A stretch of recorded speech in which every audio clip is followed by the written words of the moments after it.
Va nihoyat men Mumbayni tashrif qog'ozlaridan biri bo'lgan Gateway of India, ya'ni Hindiston darvozasi nomli tarixiy va ramziy yodgorliklardan birini ko'rgani keldim. Bu inshoot Buyuk Britaniya mustamlakasi davrida qirol Jorj V va qirolicha Merini kutib olish sharafiga atab qurilgan. Gateway of India Hindiston tarixida Britaniya mustamlakachilik davrini ifoda etgan bo'lsa ham, keyinchalik xuddi shu darvoza Hindiston ozodligining ramziga aylandi. Chunki Buyuk Britaniya qudrati ramzi sifatida qurilgan bu inshoot avval Hindistonni mustamlaka qilish uchun Buyuk Britaniya floti va qo'shinlari kirishi uchun xizmat qilgan bo'lsa, xuddi shu darvozadan 1948-yil Britaniya qo'shinlarining oxirgi askari Hindistondan chiqib ketgan va xuddi shu bino Hindistonning ozodligi ramziga aylangan. Qisqacha qilib aytganda, mustamlakachilar qanday sharaf bilan kirib kelishgan bo'lsa, xuddi shunday sharmandalik bilan xuddi shu eshikdan chiqib ketishgan. Hozirgi kunda esa turistlarning asosiy tashrif buyuradigan joylardan biri va sayyohlar bilan gavjum markaz hisoblanadi. Gateway of India inshootining bir tarafida Chhatrapati Shivaji muzeyi bo'lsa, ikkinchi tarafida o'zining ajoyib qurilish tarixiga ega, keyinchalik esa dahshatli qonli terakt bilan butun dunyoning esida qolgan o'sha davrning sharqdagi birinchi lyuks mehmonxonasi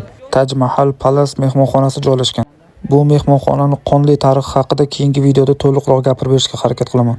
Umuman olganda Gateway of India hududi ham 2003-yilgi mashina portlatilishi terakti ortidan qattiq qo'riqlanadigan va tekshiriladigan hududga aylantirilgan.